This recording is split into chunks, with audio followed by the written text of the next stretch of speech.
Hello, my name is Dr. George Mochocki, and welcome to Principles of Management offered by the College of Lake County. You're taking me either on a face-to-face class, or a hybrid course, or a full online class. What we're going to be covering today will be Chapter 15 on effective teams. So let me get the slideshow going to the current slide, and we'll just turn this off. Okay, what do we have here?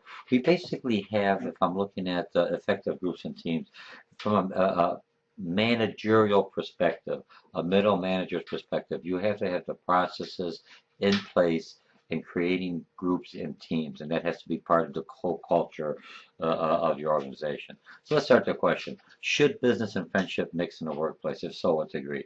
If I'm looking at business and friendship, you make a lot of friends, a lot of close friends. I have some very close friends at work, and I have what I would call business associates. So if I have the business associates, they're friends, but it's something that I wouldn't tell my very personal thing.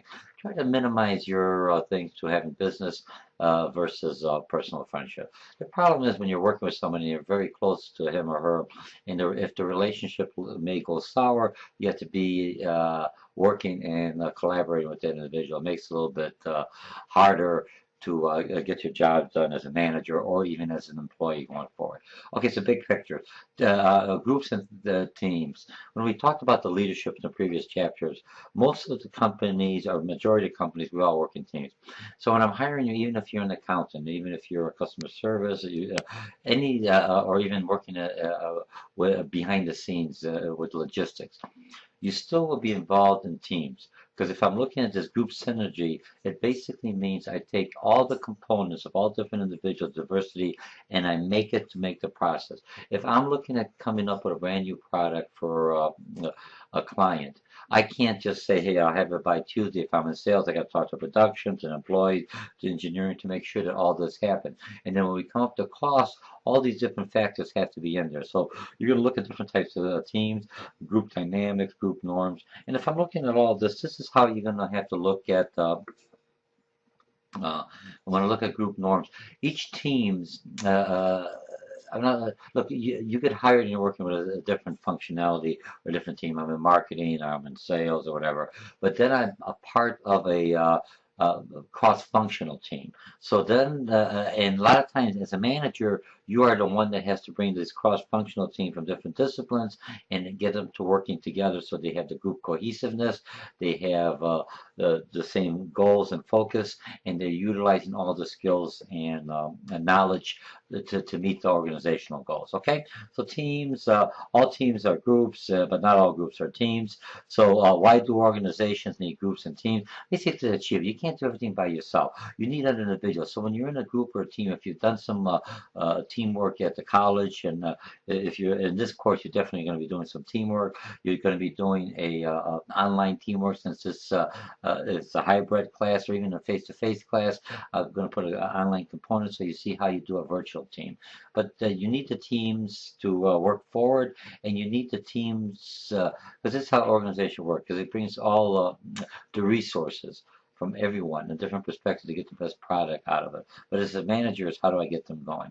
So so that's where synergies coming in. You're bringing people from all different things. If I look at this performance gains, results when individuals coordinate, integrate their skills, experience, actions across the group. Working effectively in group, people are able to produce more than the sum of the individual's abilities and talent. That's what 1 + 1 + equals 3. Because all of us, if we were hired for one thing, when I was in construction, I understood the construction aspect. When I went into marketing, I understood the marketing aspect. Then when I became a superintendent working at, I had construction, marketing, customer service, I understand all the other parts of it. So when they put me on teams, even though I may be representing the marketing or the construction side, I had the other background, so then I could give more. I could give my ideas, and plus I could help other ideas. So I'm 150% more. That's where you get the what do you call 1 + 1 = 3.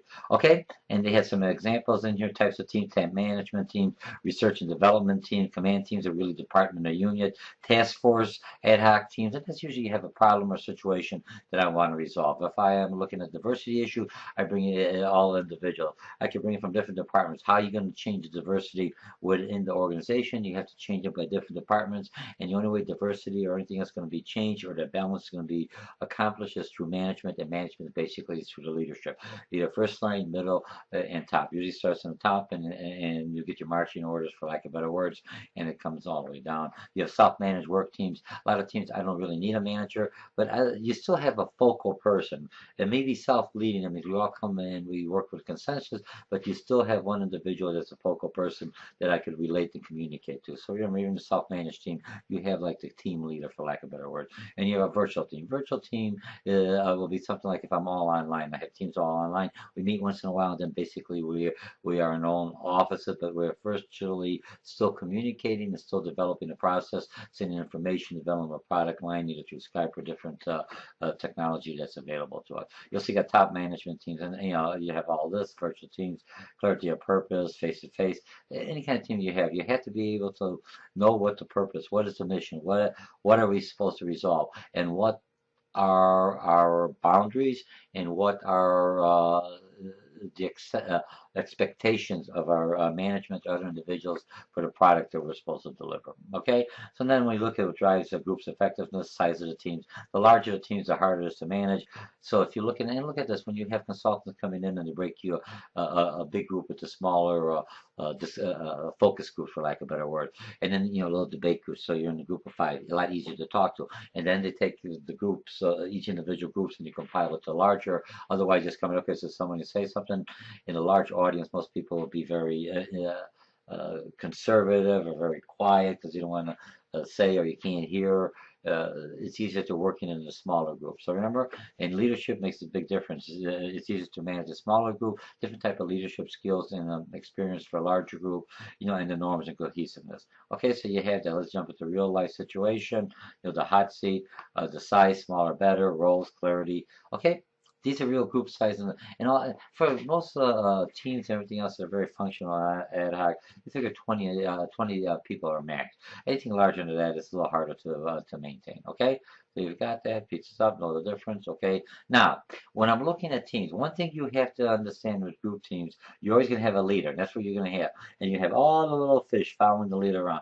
So. But you have to also understand you'll have what we call an informal leader. An informal leader, remember when we went with the leadership, you'd have the reward power and legitimate power, reward and punishment. But a former leader has the reverence and the charisma, or it might be a transformational leader. He or she just gets people to follow them. So you have to understand this leader. Even within your teams, okay? So you discussed last chapter. Now, when I'm looking at the stages of group development, and I'm looking at the forming stage of group the development. It's when you first meet an individual. Remember so you meet the individual. What happens at the forming stage, right? You get to know the individual, right? The groups meet together. Everyone's really nice. It's almost like your first date. You're very polite, open up. Come on, after a month or so or 3 months, yeah, the flame is still there. But hey, get your own door. You know the individual. You feel a little more relaxed with them. But then what happens when you go out of the forming stage? You go into the storming stage. Now some people will be compliant, others will not. And then you get to the norming where now we understand each other. We know which buttons not to push or anything else, or we understand the rules and everything else that's in there. And remember, the managers in each one of these states have to monitor the conflict. In the norming state, everything's working in session. The teams are working pretty good. I'm just making sure, how do I stretch the team? How do I make the team more effective? And now they're really communicating. I'm like the coach, finally get everyone to play, know their roles, know their skills, know their strengths, know their weaknesses. And now I'm taking all this and working together to synergize the whole team. And then we start actually doing the performing.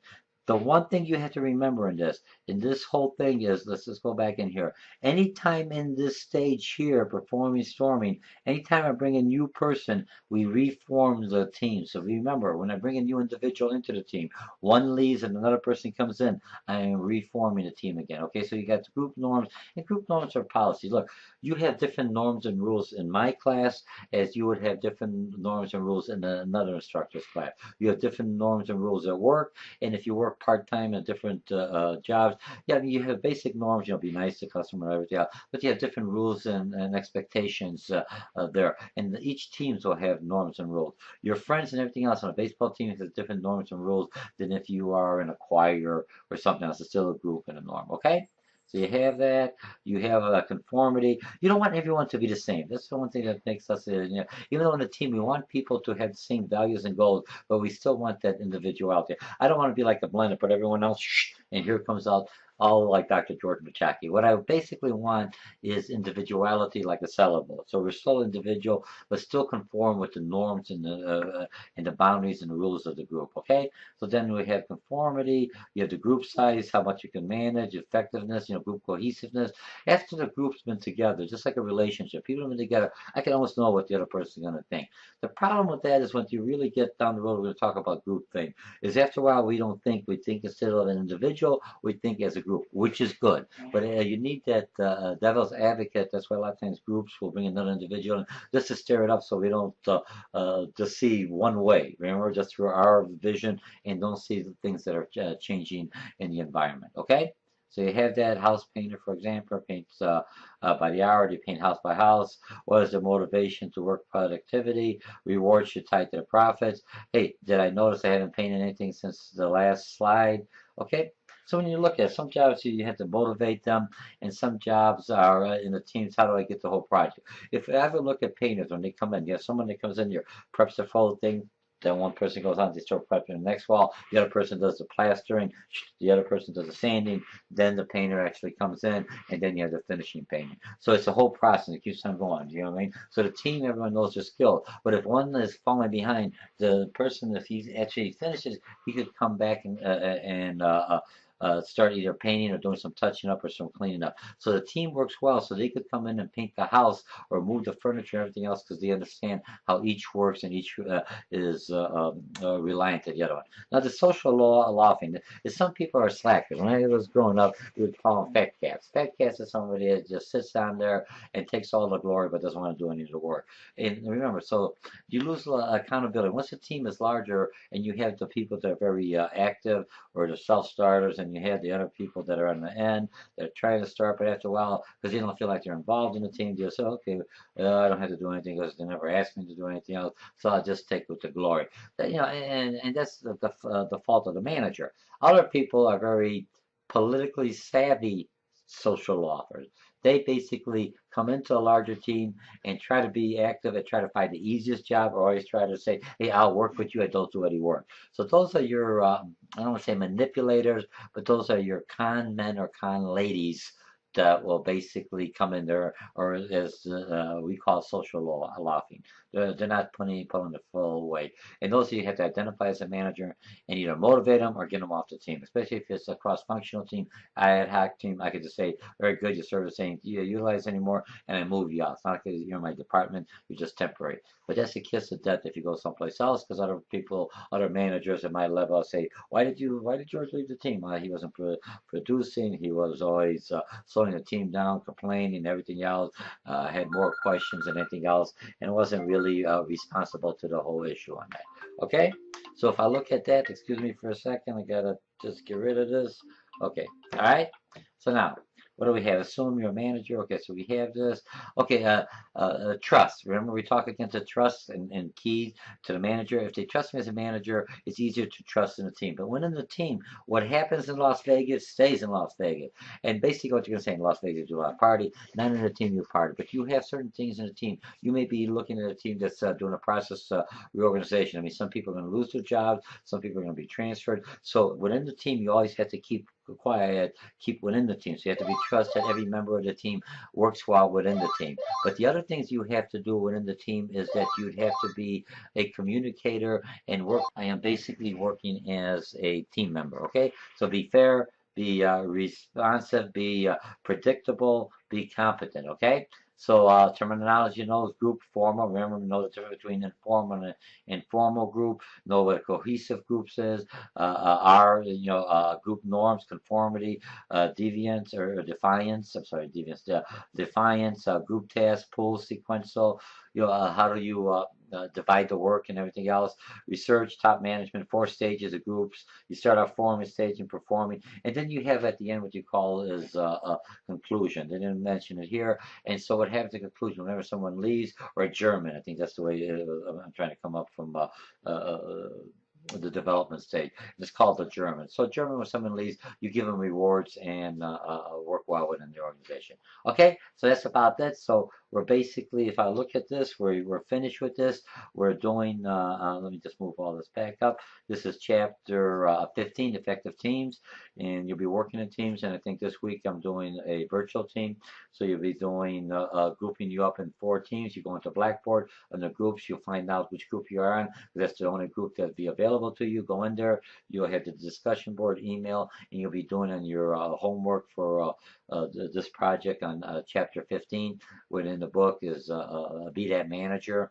And you'll answer the questions, and you'll work as a group, and then you'll provide a overview to each team will provide a written paper at the end of Wednesday, and each team will provide a presentation. Okay. My name is Dr. George Mochocki, and we will see you online in a second. Bye.